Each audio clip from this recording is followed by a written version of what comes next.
पद्मनाभप्रियां देवीं पद्माक्षीं पद्मवासिनीं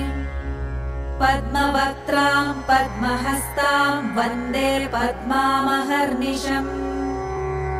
पूर्णेन्दुवदनां दिव्यरत्नाभरणभूषिताम् वरदाभयहस्ताढ्यां ध्यायेच्चन्द्रसहोदरीम् इच्छारूपां भगवतः सच्चिदानन्दरूपिणीम्